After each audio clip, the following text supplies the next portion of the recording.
Welcome back to my YouTube channel. So எல்லோரும் எப்படி இருக்கீங்க? நாங்கள் எல்லாருமே சூப்பர் டூப்பாக இருக்கிறோம்.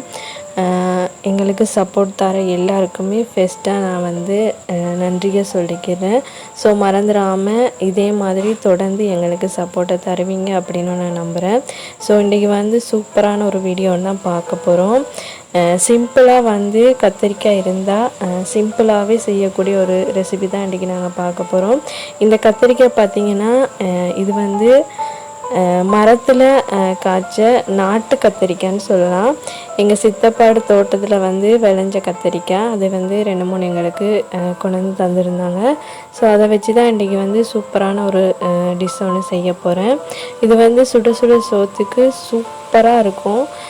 ஒரு வாட்டியாவது ட்ரை பண்ணி பாருங்கள். உண்மையாகவே இந்த கத்திரிக்காய் ஃபஸ்ட்டு எல்லாத்தையுமே கட் பண்ணி எடுத்துக்கிடுவோம். நான் பொரிக்க போகிறதால இந்த அளவு ஷேப்புக்கு தான் எல்லாத்தையுமே கட் பண்ணி எடுத்துக்கிட்டேன். இது கூட கொஞ்சமாக மஞ்சத்தூள், தேவையான அளவு உப்பு எல்லாமே சேர்த்துக்கிட்டு நம்ம எல்லாத்தையுமே பொரித்து எடுத்துக்கிடலாம்.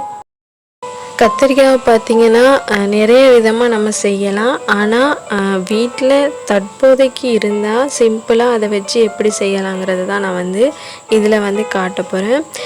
கத்திரிக்காய் பார்த்திங்கன்னா ஒன்று ஒன்றா பொரித்து எடுத்துக்கிடலாம்.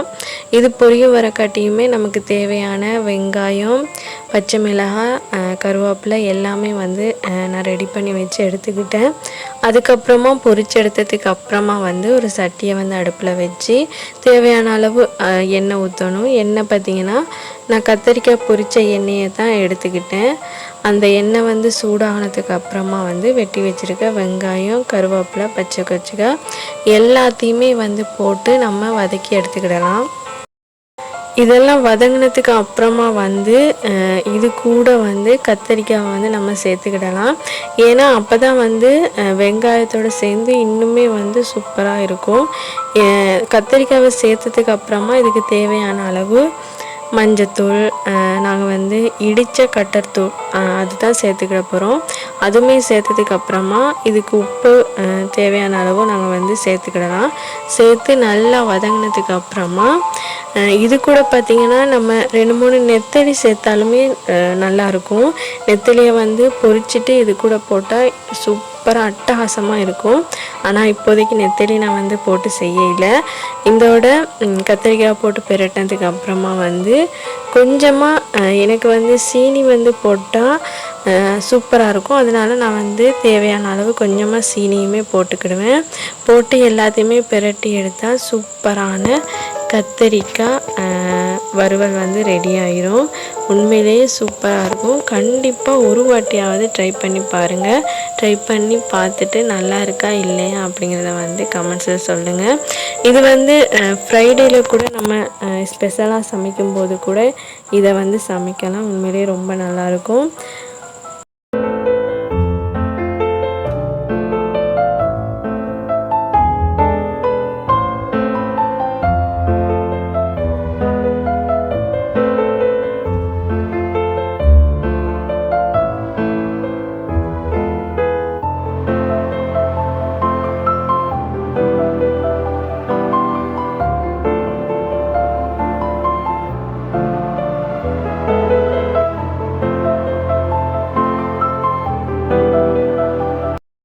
பார்த்திங்கன்னா சூப்பராக கத்திரிக்காய் வறுவல்னு சொல்லலாம். அதுக்கப்புறம் இல்லாட்டி கத்திரிக்காய் பிரட்டல்னு சொல்லலாம். சூப்பராக இருக்கும். கண்டிப்பாக இந்த vlog உங்களுக்கு பிடிச்சிருக்கும் அப்படின்னு நம்புகிறேன். பிடிச்சிருந்தால் மறக்காமல் லைக் அண்ட் சப்ஸ்கிரைப் சப்போர்ட் எல்லாமே பண்ணுங்கள். உங்கள் ஃப்ரெண்ட்ஸுக்கும் கூட ஷேர் பண்ணுங்கள். எங்களுக்கு தார சப்போர்ட்டை தொடர்ந்து நீங்கள் தருவீங்க அப்படின்னு நம்புகிறோம். இந்த மாதிரி சின்ன ஒரு யூடியூபரை நீங்கள் தொடர்ந்து சப்போர்ட் பண்ணி ஆதரிப்பீங்க அப்படின்னு நம்புகிறேன். இன்னொரு புது வீடியோட நான் உங்களை சந்திக்கிறேன். அது வரைக்கும் தேங்க்யூ.